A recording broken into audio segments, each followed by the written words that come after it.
Greetings, my dear viewer. You're on the channel The Price of Cheating. The channel is for those who appreciate traditional family values and condemn adultery. So be sure to subscribe to the channel. Let's get started. Finding him turned out to be no easy task.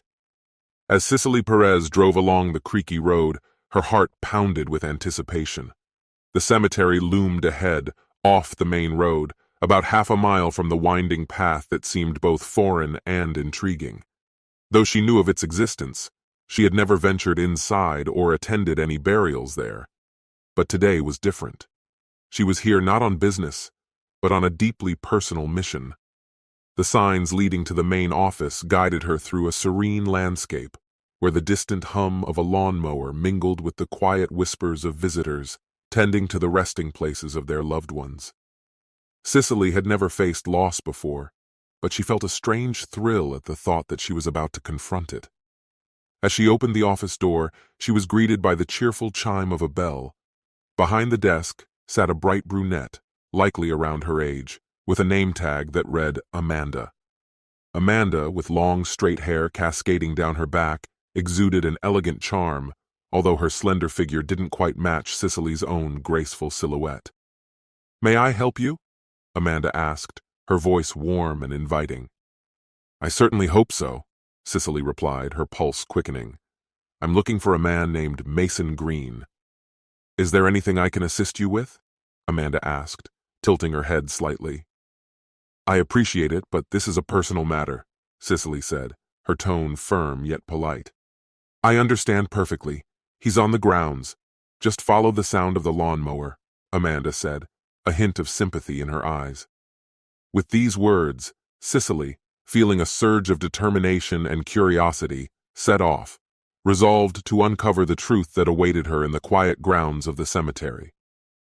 After thanking Amanda for her help, Cicely turned to her, her eyes shining with gratitude, and then headed to her car.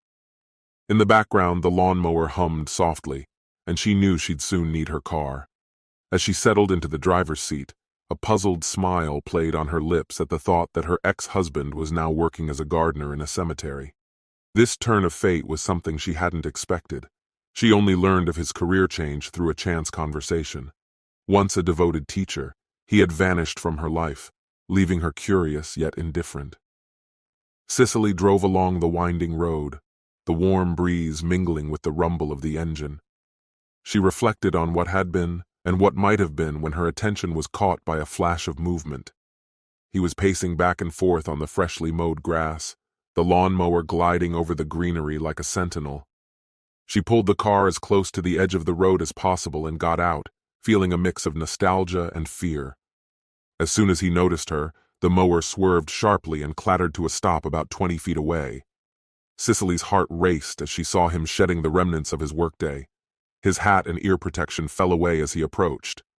"Cicely, is that you?" he exclaimed, his voice tinged with surprise and curiosity. "How did you find me?" "Barbara's mother passed away a few weeks ago," she replied, trying to keep her tone steady. "I saw you helping during the service."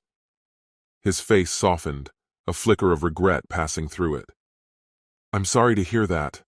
I don't usually help out at services, but they needed an extra hand that day. Normally I stay in the background, so I didn't know it was her mother. I hope Barbara is doing okay." A torrent of unspoken words rushed between them, memories swirling like autumn leaves caught in the wind. "Why did you come here, Cicely?" he asked, a mixture of curiosity and concern in his voice. "I'm not entirely sure," she replied, clutching her hands nervously. "I just felt the need to check on you. You disappeared right after the divorce. You left the school you loved so much, and I can't help but feel worried about that." She looked around, taking in the surroundings that seemed both foreign and familiar at the same time. "And now, seeing you in this place, I don't know, Mason. It troubles me. I just want to know that you're okay." "I'm fine," he said, his tone sharp, though his eyes softened. "I just want to find some semblance of peace. It feels like it's been absent for years. Mason, I have to say this again. I truly regret what I did, especially on that day of all days.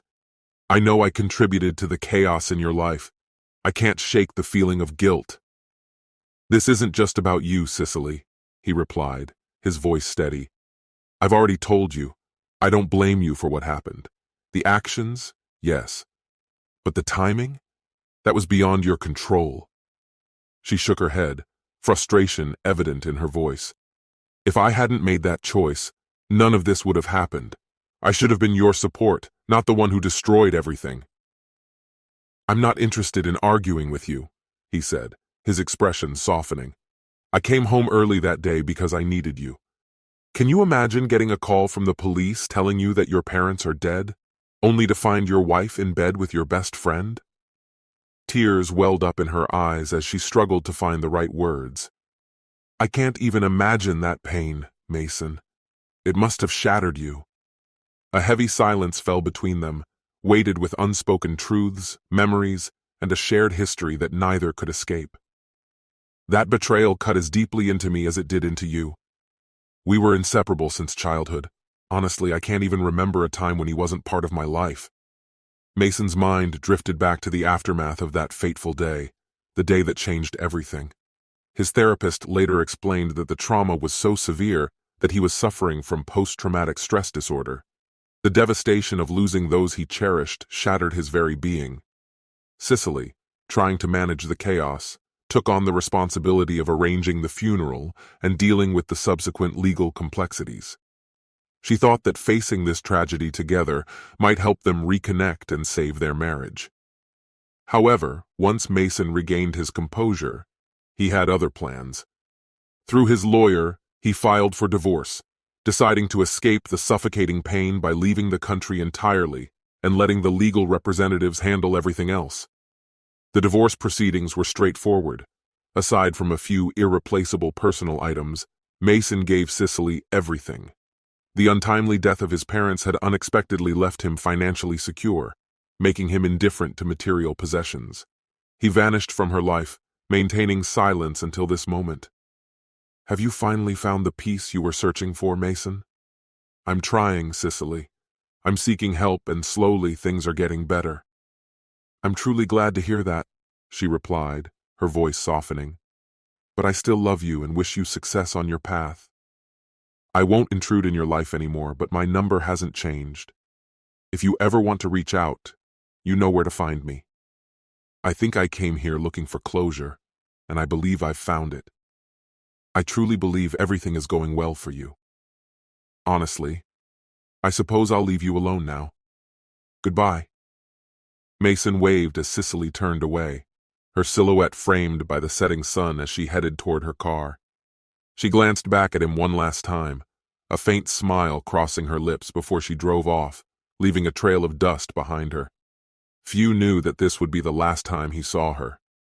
He had heard rumors that she was seriously ill, but he couldn't shake the feeling that it was just gossip. With a heavy heart, Mason restarted the lawnmower and resumed the monotonous task of cutting the grass, a chore he often found solace in. But today was different. The rhythmic hum of the mower seemed more to drown out his thoughts than to calm them. He was eager to finish the patch he was working on before his ex-wife's unexpected visit completely disrupted his day.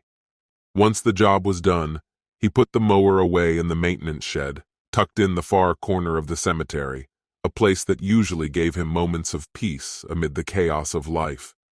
But as the door creaked shut behind him, he couldn't shake the feeling that something significant had just transpired. After washing his car, he headed back to the office, closing the shed door with a satisfied clang. As soon as he stepped inside, the cool embrace of the air conditioner enveloped his damp torso, bringing much-needed relief from the heat. Entering the maintenance room, he took off his shirt and let the cool air soothe him. Before long, he felt someone's eyes on him. Turning around, he saw Amanda leaning against the doorway, her eyes gleaming with admiration. "Who was that?"